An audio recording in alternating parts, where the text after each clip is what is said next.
What up, my freaks? RuinusInsight here with part 63 of my Total Warhammer 3 Vlad and Isabella Immortal Empires campaign.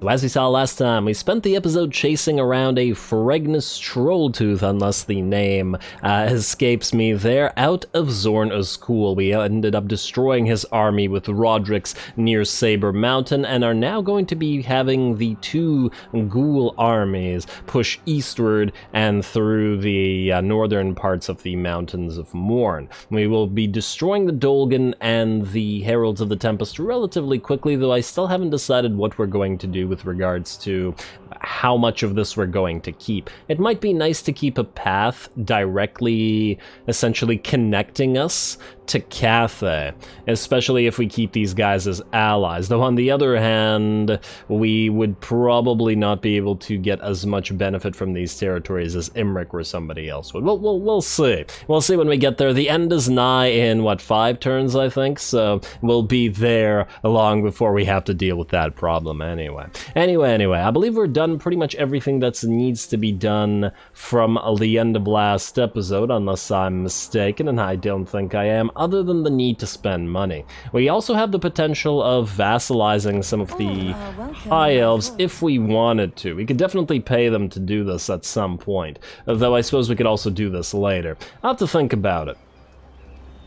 I'm still unsure whether we should take advantage of the vassalization. I mean, we already did the military agreements, and maybe that's sufficient in the sense that we did use the ability, and maybe we just put like an artificial turn limit on it, like say we're allowed to vassalize them, but I don't know, in 20 turns or something like that, in keeping with the fact that we use that join all the wars thing. I don't know, I'll think about it, but not right now. Let's leave it to later. Anyway, I believe that's about it. Let's spend our money and then let's go next turn, and then we'll see if we get attacked anywhere. Let's say Magritta. Ooh, yes, definitely get that gibbet up and running. We have another one at Bilbali, and wine versus gibbet. Well, definitely port, but then wine versus gibbet. We are generating quite a lot of money from trade, but probably would generate more from the gibbet than we would from the wine thing. At least I would imagine so. Let's also check out what's going on here. Skavenbite looks good to me. Rifrafa, Lucchini, Sartosa. These are the areas where we're most likely to get a few upgrades. Aha, for example. Here and here. There we go. A little bit more cash, and it's running out. What were we gonna build at Ekrund? Probably something, but it's probably not significant. Also, Leopold, keep going north. Bathilda, you're stuck southward until we are probably going to start fighting the Drakenhof Conclave. I imagine that these guys will all declare war on us, right? Will they? I would imagine they will, so that will probably make it pointless to even try to confederate them, and ironically, the Caravan of Blue Roses will probably come back in strength with that one territory, which is kind of funny. Unless Kugath kills them, but even if he does, I imagine that they'll get revived. But if he declares war on us, then that just makes it impossible for us to confed him. And we wanted it from the very start, but hey, what can you do? That's one of the good things, I suppose, about being able to play different sub-factions and stuff like that. Anyway, let's get back to this. Ooh, how close are we to being able to trade you? Very close, in fact. Very close, about 2 to 3 turns. Alright, perfect. Perfect. Barrier Idols, Death Gorge, Wolfenberg. We want walls up here. Yeah, we also want the gold mine, but we need the walls, let's say. Alrighty, and we should probably try to take Norden, but mostly after these guys have all been maybe not destroyed, but at the very least sacked. Eagle Areas, we're just going to ignore. Let's delete you, though. And Marshes of Madness. We'll get that Lost Necropolis of Morcane up and running, but it'll take a few more turns. Prague. We're still probably going to trade Prague away. In 2 turns, yeah, this is probably going to be the plan. We trade them Prague as well as these, and then they'll become a lot more powerful, and hopefully self-sufficient because of it. I'm not going to bother upgrading Prague any further, but once the walls are up and running, we'll give it directly to our Kislevite friends, just because Prague's not going to generate all that much money for us anyway. Skull Road is good, Blighted Marshes, Skaven Blight, good, Kislev, good. We only have a tiny bit of money remaining, but we can probably still spend it on further money, like here at Karakern. I'm gonna hold off on you because you're 4.8k upgrade. Middenheim. You know what? Maybe get the wall there. Grand Peak. Okay, your wall's a little bit too expensive and you're relatively safe anyway. Irana Mountains. Blasted Wastes. Yeah, a little bit of admin to start off this episode, but not to worry. The turn will end and then I'm sure there will be battles. Let's see. Crooked Fang Fort. I'm just now thinking, maybe we do something with Crackadrak. Let me just see that in a second. Ooh, Iron Rock. We probably want to upgrade you. Expensive though it may be. And just to get that iron up and running. It's just too worthwhile not to. Too good of a resource to have. Ah, Black Iron Mine. Tier 3, and that Scoured Iron Mine is also ready. We should also probably wall the place up when we have the money, which we no longer do. Okie dokie. And we can't actually do anything here for now. We should probably actually delete the Undercroft sentries and replace them with the Awakened Battlefield instead, just so that if anybody moves out here that they suffer additional attrition. We could do it right now. I do like the chance of plague spreading reduction, but I feel like it'll be more worth our time to get the Awakened Battlefield, even if it costs like 3 or 5k or something. It's 5k. It's expensive. I will not deny. Alrighty, well, I believe that's it, so now we can end the turn and see if and where we get attacked. I'm curious to see what Wulfric's doing. And yeah, just to address a comment in the previous episode, Aldous isn't here to guard the Druzhina Enclave. He's here to guard the lair of the Troll King and Sioktraken until they have tier 3 defenses up and running. And we would kill Wulfric, and I'm very tempted to do so, but if we do so right now, he's not going to take out Zoishank or Fort Ostrosk, which we do want him to do for us ideally. We'll see what he does.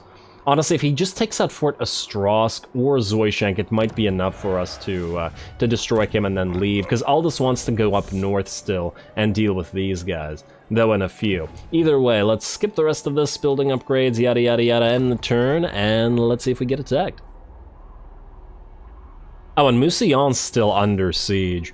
You know, that actually reminds me of something. Why do the undead suffer attrition when under siege? Is it me, or should they not be suffering any attrition at all? And, oh, wow, really? Okay, no, thank you, but no. Maybe later. Yeah, skeletons, graveguard, all that sort of stuff. Why would they suffer any attrition from the loss of supplies in a besieged place? They don't care about that. If anything, the besieging army would have a difficult time getting food because they're sieging a corrupted vampiric territory. Yeah, and you can't really make the argument that it's because the besieging army is doing damage via trebuchets or catapults or whatever their siege engines they're using. Like, for example, like in Bannerlord, because like in Bannerlord, it would be the city firing back at the army as well, so the besieging army would be suffering attrition in that case as well. So in short, it's probably because of... Oh no, the Huntsmarshal's expedition has been destroyed. In short, it's probably because of... Okay, something good has happened here. I'll take a look at that in a second. Damn it, I keep getting distracted. Probably because of game balance needs, not because of any lore reasons. But anyway, Huntsmarshal's expedition destroyed, which is a little bit unfortunate because we did want to get their fire rockets, their Hellstorm rocket batteries. So that's not going to happen. Musillon's been destroyed. Have they been raised? No. Looks like these guys actually took it over. It's a little bit unfortunate as well. We did want that. Settlement receives plague, Crudenwald, yeah, that's fine. Otto has some stuff, that's also fine. Don't care, don't care. How much do you want from Musillon? Want that damn Fortress of Merovec. Minus 51. Okay, that's a little bit steep. Really? Damn. Minus 51. You gotta be kidding me.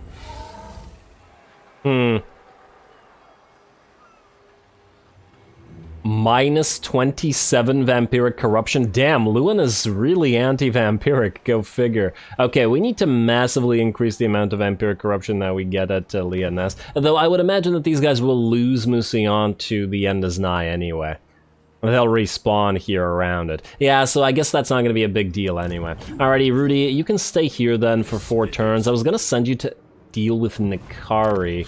But the thing is, in 4 turns, you won't be able to get back in time with full enough HP, and I'd rather protect Lyonesse and fight the forces at Mousillon. So that's good as it is. You Tech Thief, stay where you are.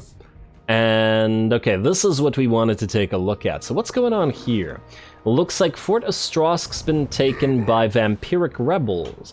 Okay, that's not too bad. Also, you know what we could do? We'll tell you to attack Castle Alexandrinov.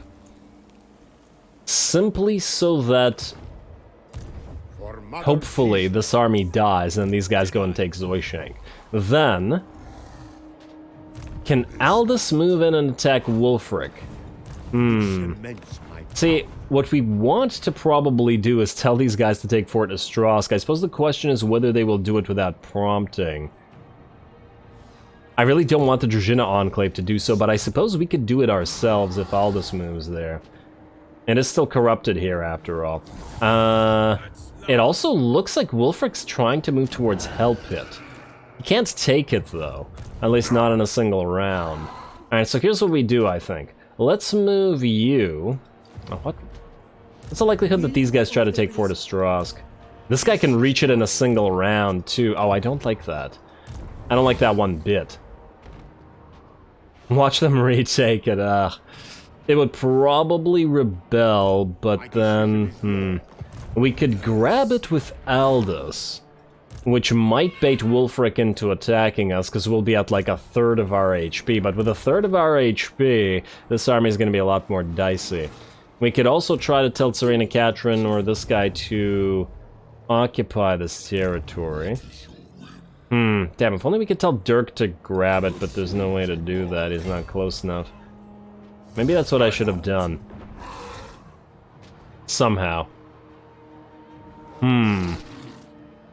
This is an interesting dilemma that we've got here. Alrighty, start moving closer to Wulfric here, but out of the range of Fort Stroghoff.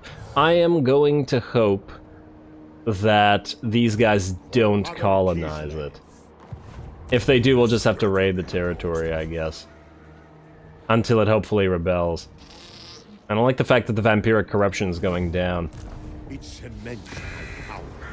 I mean, at least they will have moved a little bit more northward, and I'm just gonna hope that you guys can take Fort Ostrosk for yourselves. But we shall see. Aldous, while you're here, actually, let's replace one of these corpse carts with Unholy Lodestone with a Mortis engine, which we've been wanting to do here.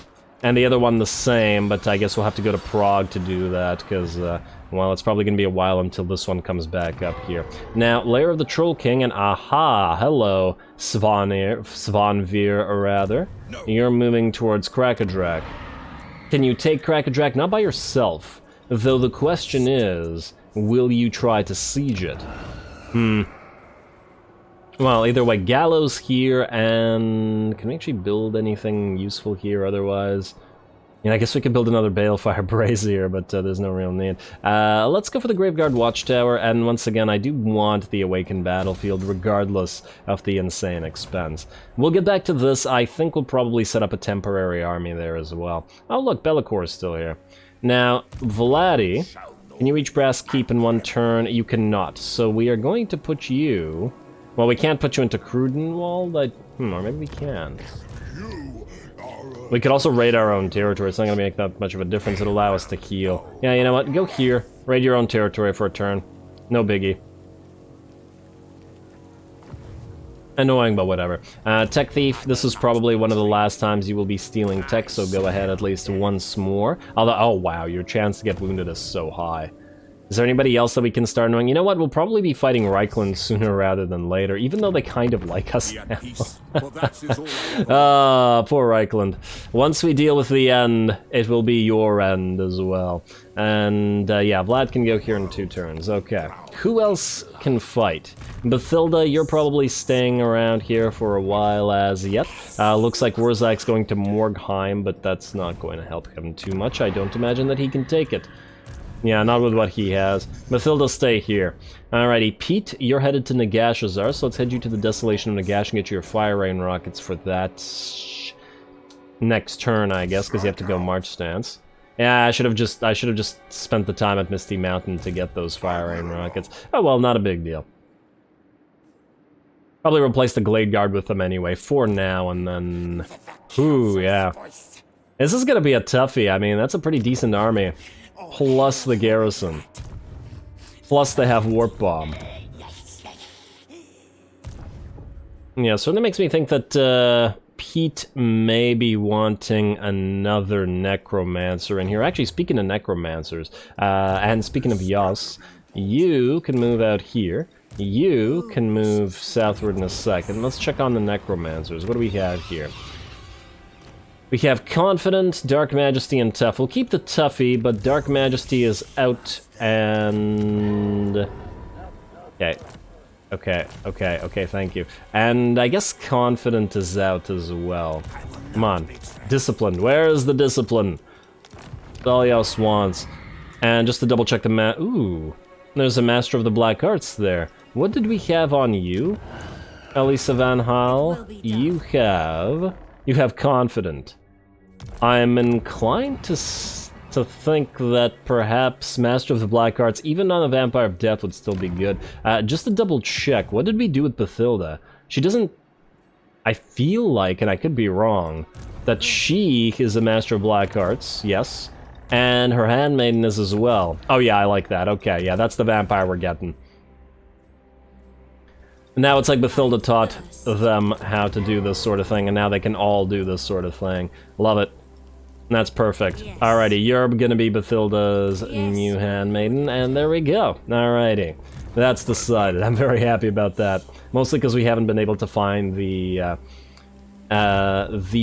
the confident, but the disciplined necromancer, so at least that's working out. You're still exhausted, assassin, so stay where you are. Who else needs to actually move in terms of actual armies? Wallach von Carstein. You. You know, I don't know whether enemies are going to spawn at the Silver Pinnacle, but just in case they do, we're going to march you towards the Silver Pinnacle for the end is nigh, and then we can delete you then if it comes down to it. Oh, I could have also had you go and grab Black Fang, but meh. And oh, hello. Charon of the Gore Hunt. Okay, there's a potential for a cinematic battle here already, so Roderick, move in. We'll see if anybody else can get a cinematic fight, but if not, we'll have you attack this Pyrrhic Victory. Yeah, we do have to... Oh, wow. Yeah, you know, somehow I doubt that game, but sure. Well, we shall see. And, wait. Saber Mountain has walls? How's that even possible? I get that it's a settlement, but isn't this... Huh. I guess this is in this weird location where it's technically between the Norscan homeland and between the Ogre homeland? Very strange, huh? Okay, well, I can see why it's a Pyrrhic Victory then, but interesting. We'll deal with it shortly. Let's do the rest of what we need to do here. Actually, you know what? In fact, I think I've talked long enough. Let's do this battle, and then we'll get back to whatever admin we have left. Let's get to it.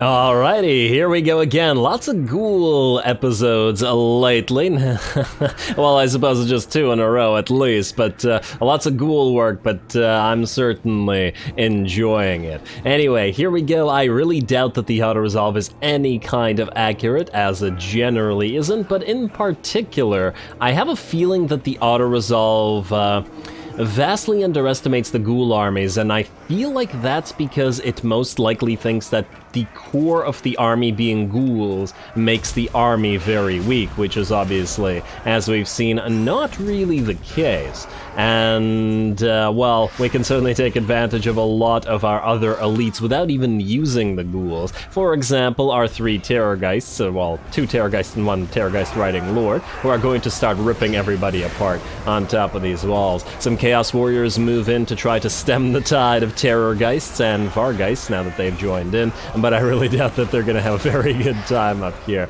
Lots of them flying off and dropping down onto their friends below.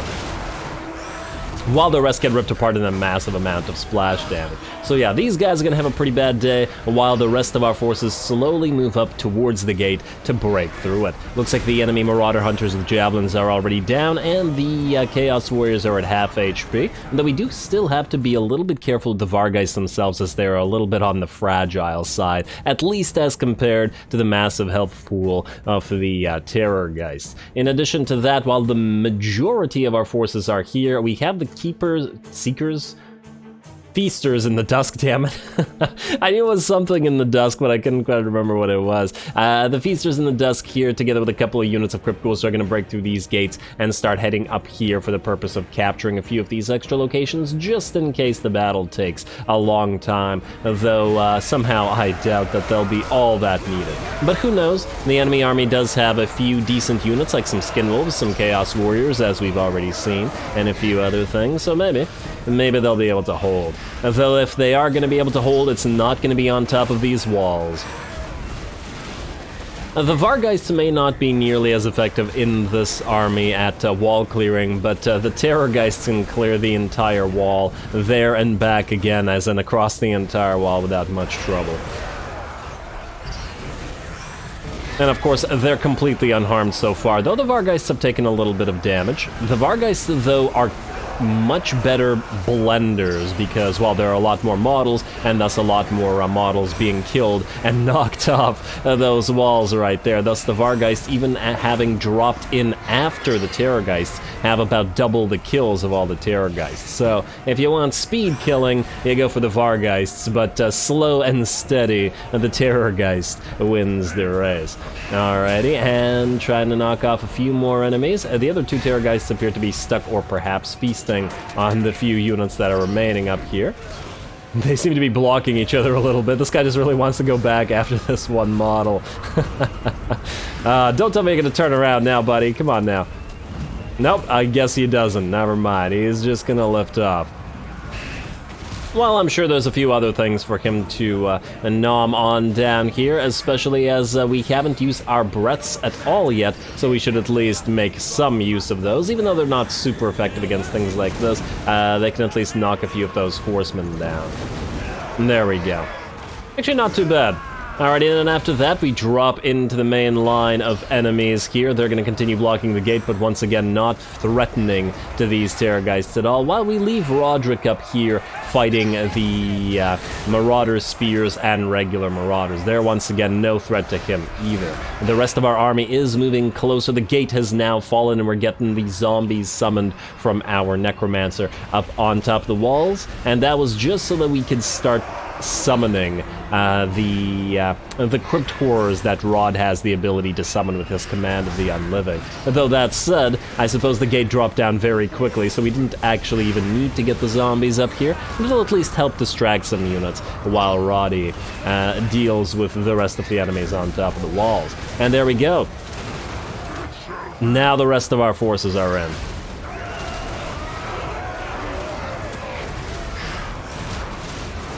And the Marauders are going to have a really bad time. It's a lot of splash damage coming in, both from all of the monstrous infantry, the Crypt Horrors and the Morn Ghouls helping out as well, plus, obviously, the massive damage coming in from the Mortis engines. And now I suppose the Terrorgeists aren't really needed here anymore. They were only here to distract the enemy and hold while the rest of our units moved in. I do wish that spear-wielding units seemed to actually, try to use the spears to push back at enemies that towered over them like this. Like, I feel like the, 3 or 4 ranks of these spear wielders, like, these are pretty long pikes that they've got right there. They could probably be poking at the faces and stuff of these Crypt Horrors. Hopefully in future titles of various Total War kinds, they work on the spear animations a little bit more, because just the first rank of spear wielders attacking seems a little bit strange, especially as we can see the splash damage from those Crypt Horrors knocking 3 ranks back, while only the guy right in the face of the Crypt Horror, who's probably actually too close to actually be using a pike of this length to effect, is actually trying to attack, which is kind of odd, you gotta admit. But anyway, it's probably why they're getting absolutely ripped apart by our mobs of crypt horrors, and the crypt ghouls are heading in here as well, such as they are, as in the limited numbers that we have them here. And we've also got our Terrorgeists who have moved back to help out Roddy, together with the Vargeists who have moved up to help clear those walls, as they were taking a while, to be fair. Roddy does have 100 kills, but the Vargeists still have more, and they backed up to heal a little bit and to destroy this tower up here before coming back. So they still have more kills, hence the whole blendery thing that they've got going on. The Feasters in Dusk and the other ghouls are also into the city now and are getting ready to move up here to the minor supply location, though they don't appear to be very threatened by the enemy thus far. And balance of power is very much in our favor at this point. I'd say about 75, maybe 70% our way. Especially as the gate and this lower portion of the enemy settlement is pretty much ours at this point. They're certainly not going to hold. They're going to have to fall back to their lord, who is currently holding with a fairly large number of extra units, some skinwolves and other stuff, all the way up here. And it is a chariot lord, though. Chariot lord, I mean, certainly there are situations where chariot lords would be good, but not against this particular army, and frankly, not against most of the armies that we've been using. We just have too many options to trap a single chariot lord. And there we go. Looks like the rest of these guys, minus the Swan Berserker unit, are pretty much done for. We can just leave some summoned zombies or something to deal with those. I just also find it funny the way that the corpse carts look when they attack. Alrighty, up the hill we go. We're gonna start taking continuous fire, continue taking continuous fire from the enemy towers that are up here, but not a big deal. These are the lesser damaging, piercing towers that aren't really any kind of threat to us. Otherwise, if there was a splash damage tower, we'd have to be concerned about the crypt ghouls getting ripped apart by those, but not so much here. We also do still have some barricades to break through on both sides, which we will be doing so right now, while Roddy and his Terrorgeists head towards that enemy chariot lord. Once again, a bad idea, buddy. And now we have 3 Terrorgeists to attack you. And you expect to get mobbed by things like manticores and eagles like this, not so much Terrorgeists, so this is a really bad situation for him. And it's not like we actually needed to send all 3, Roddy, or I think even one of the Terrorgeists by itself could have probably killed him without too much trouble. He's already nearly dead after all. But all good, it'll just make the enemy rout faster. Alright, there we go, another set of crypt horrors rising from the ground, and hopefully to block the enemy lord as he tries to presumably escape the Terrorgeists here. Let's see if he can manage to do so. And, nah, he did manage to get out, just barely, with a tiny amount of HP. Though I don't imagine he'll be coming back. He's still broken and not shattered. He does still have a fair few units around him to try to help him out. And did he just get hit again? No, but we are given chase. And let's see, I do believe the rest of the battle is pretty much over. We've broken through the barricade. Actually, no, we haven't broken through the barricade. We just killed the unit that was on top of the barricade. And weirdly enough, for whatever reason, the AI has this tendency not to sit up here, but rather to try to move out of the gate. And this is a Marauder Hunter ranged unit, so there was no need for them to move here. Though, of course, the Vargeists did help with that situation, as they really had nowhere to go. Otherwise, there's a single zombie unit down here trying to distract the Marauder units. Mostly these are units that just came back that we routed previously. But the battle will be over as soon as all of these infantry that are left up here are dead. Very nice feast for some Terrorgeists, but we can certainly make this go by a little bit quicker with an overcast wind of death. Haven't been using it thus far this battle. Oh, there we go. And that bounce back. Very, very nice. Hitting that line twice, shattering them all, and breaking the enemy for good. Perfect. And the enemy lord lives, but the enemy army shatters, and the enemy lord would have died even if it hadn't happened, because there we go, the Spirit Leech takes him out. Perfect. I like how the Spirit Leech doesn't fade immediately. Sort of lowers to the ground a little bit even after the enemy is dead. Okie dokie. Well, we, as we can see, have not taken much damage. In fact, most of the damage has we can see here is healing capped, which means this was the attrition damage that we took prior to actually attacking. One of our units got damaged a tiny bit. The Feasters in the desk here appear to have lost probably 10-ish models, and that was to an attack of skin wolves while they were capturing this particular location, though they did manage to take them out. And actually, with only 10 units killed, that's pretty good. The rest of the units will have been resurrected after we got an Invocation of Nehek, and there's the decisive victory. Don't know what the auto-resolve is talking about once again, but it should really stop underestimating Renki and Roddy's ghouls.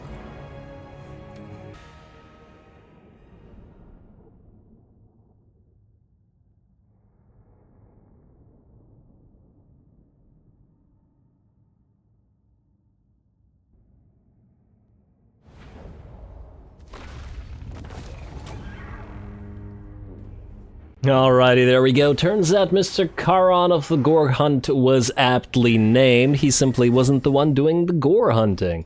But at least he was part of it, if nothing else. He gets he gets props for participation. Occupy Saber Mountain, I guess. I mean, it is a walled settlement, and hey, a free Tormentor sword. A very nice pickup at that. Let's see, Sinister Cops, we don't need that. And Roddy's now at level 40, which is not too bad as well. We can start moving you towards Ice Spewer afterwards, and then it's still going to take a while to destroy the Heralds of the Tempest, unfortunately, but we're certainly getting there. Renki. Now, you should probably take out Karak Vrag, which is also a walled settlement, but that's because it's a dwarven mountain settlement, so that does make sense. Question is, can you do this without actually fighting? Do you need to manually do this, is the question.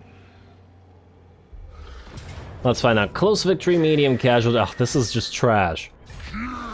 We really shouldn't have to fight this. We can certainly reduce casualties pretty massively by manually fighting this. We'll probably have our army, like, halved if we don't, at the very least.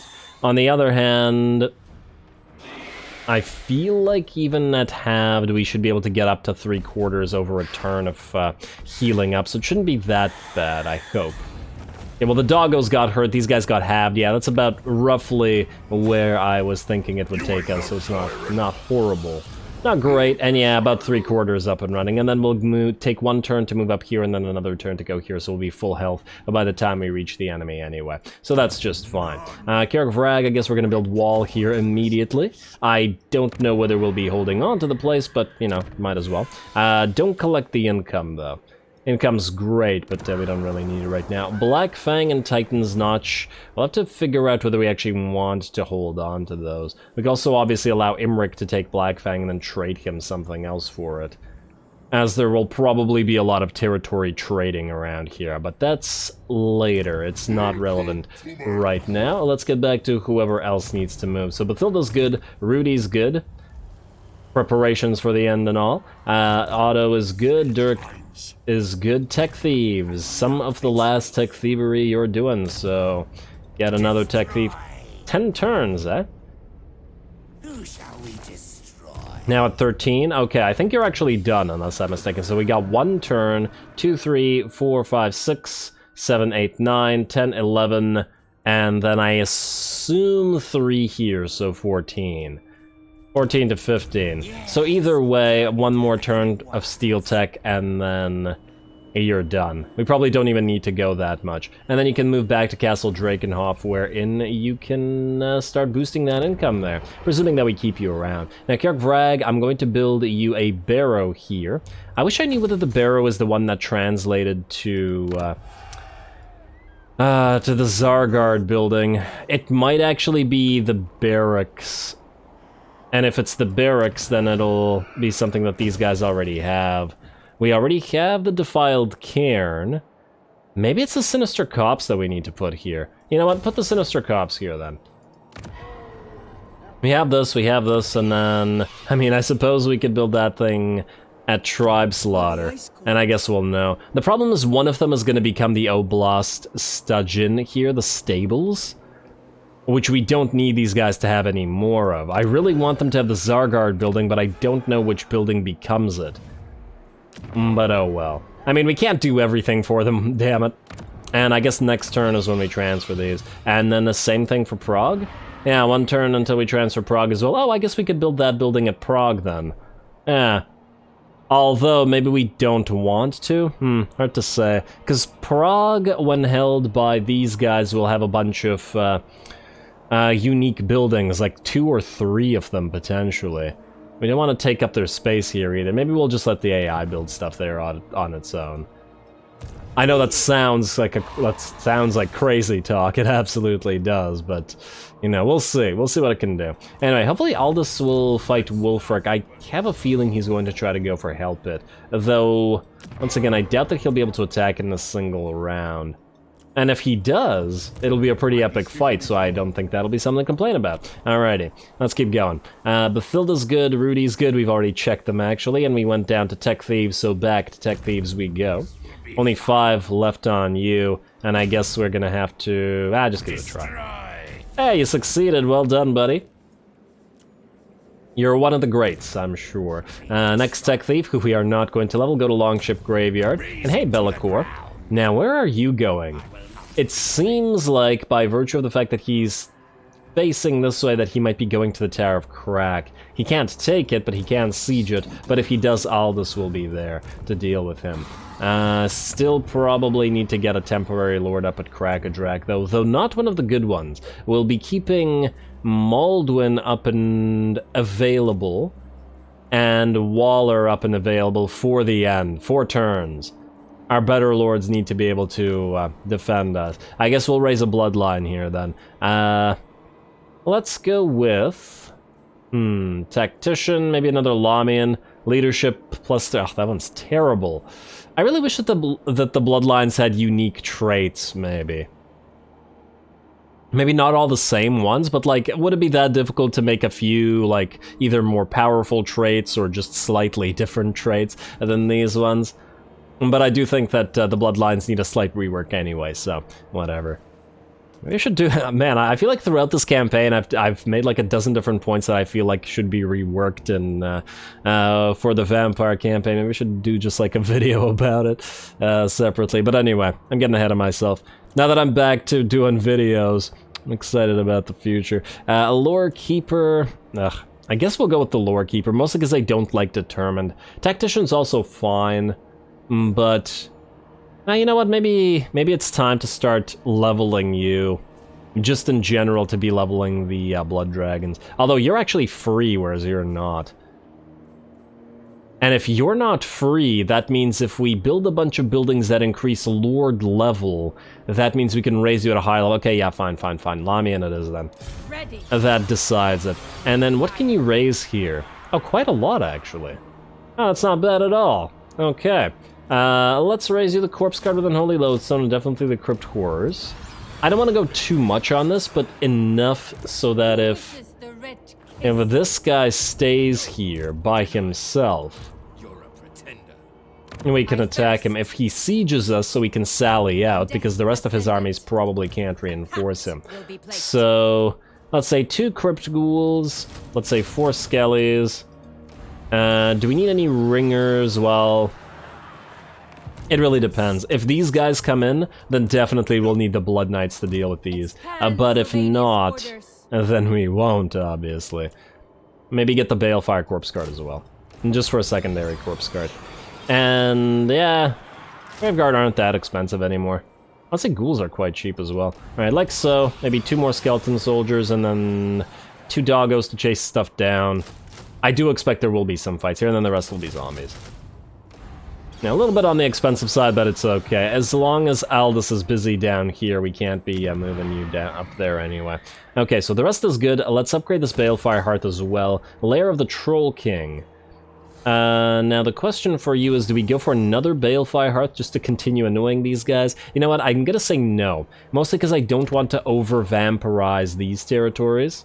As in our allies' territories, because that'll screw them over more than it'll screw the enemy over. Well, maybe not more, but at least an equivalent amount. In that light, I guess we keep building the Lichyard trees. Yeah, let's go for the Lichyard tree then. Alright, works for me. And then you get the wall. Alrighty, and I believe that's about it for this turn. Ready to end it minus the... Oh, you haven't moved, Tech Thief. There's another Tech Thief to move, and you can't actually do anything. We can't send you southward because that'll uncover the... It'll uncover Big Bird, and we don't need to uncover Big Bird at the current time. Okay, well then stay here for now, at least for a little while. No more tech thievery, which will mean we'll drop by 35% research after this turn, which may increase our research ending. Oh well, we'll see. Now, continue the rest of the buildings, and let's end the turn here. Let's see, add a gig. Ooh, yes, definitely a wall. And we might as well build this up, because you're going to take a while to grow. Ostland, Wolfenburg, same thing goes for you. We need that gold mine up and running. Eagle Eyries, Gorger Rock, we're going to ignore you for now. Although, you know what? Build this exotic animal tamer here. And, oh, wow. The Empiric Corruption is low, and the Chaos Undivided Corruption is actually rising here. But it should hopefully drop when this is up and... Okay, well, I'm going to ignore that for now, because there's a decent chance that we won't be holding on to the place. Death Gorge. We are going to be holding on to you. Out to the east, don't collect the income here. There's no need for this. Cursed City, we're going to be trading you next turn to power up our allies before the end. Karak Vlag, we're going to be trading you so we don't need to upgrade you. Okay. Bordelot being upgraded, and Aquitaine definitely need to upgrade you. Good. Skull Road, Karak Doom, probably too expensive. Yeah, 5.2k, not worth our time right now. Skavenblight, Kislev. Man, I've been wanting to upgrade Kislev for a while. You know what? I know this is expensive, but we're going to do it. We do want to take it to tier 5 after all. And then, if there are no gibbets, we'll just keep the rest of the money.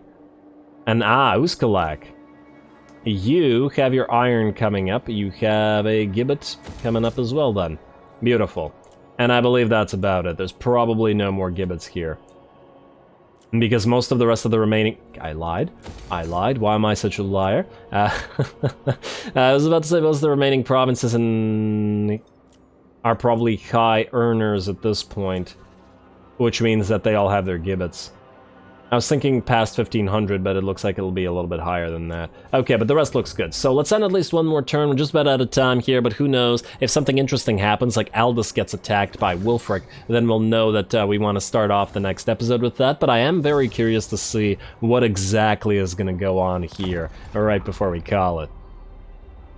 Please, Serena Katrin, and they killed Wulfric, but they did not take Fort Stragov. Okay, well, hopefully they'll take it without prompting. I really don't want the Druzhina Enclave to do so. And I really hope the Druzhina Enclave doesn't now take Fort Stragov, but we'll see. Well, Vlad von Carstein. This does mean that we don't have to deal with Wulfric. You still want that trade agreement, and we may still do that, but we shall see. I really want to see how the world's dynamics change once the end is nigh spawns all occur. We also got to keep an eye on the Dread Fleet, as it is fairly likely that they will be sailing down shortly, which will mean another temporary army needed. Though several of our other temporary armies are going to get deleted very soon. So we should be up to about 50k in terms of the... in terms of, not territory, but... money generation per turn.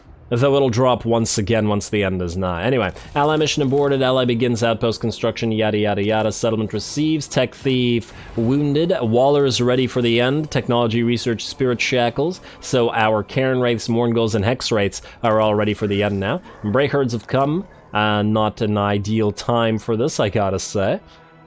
Assuming that they spawn in our territory somewhere. I don't know where that one spawned, we'll check it out later. But anyway, unfortunately with that, we're out of time. Looks like we won't be having to deal with Wulfric, which means I think we're safe to send Aldous either to try to kill Be'lakor, which sounds like a pretty fun fight if we can manage to make it happen, or then otherwise northward to deal with this stuff. May even have Ermine Bachmann try to deal with some of these armies while she's here, which would mean summoning a few more units, but I think we can take the loss just to prevent these guys from moving to Sioktrack, and so we have to deal with them there. So that'll be a battle next time. Obviously, we will continue to move eastward with our ghouls. Vlad will be destroying the... Oh, there's the Bray Herd.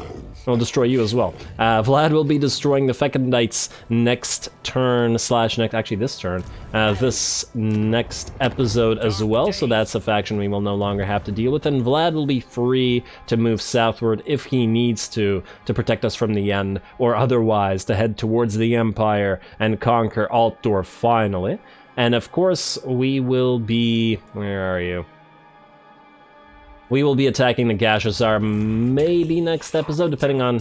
probably the episode after that. It looks like it'll take at least a couple turns. And it does depend on if we want to waste the 2 turns summoning those Fire Rain rockets, which, to be perfectly frank, we probably do. But anyway, stay tuned for more Vlad and Izzy. Don't forget to leave a like and comment. Yada, yada, yada, yada. All glory to the algorithm. And thanks for watching.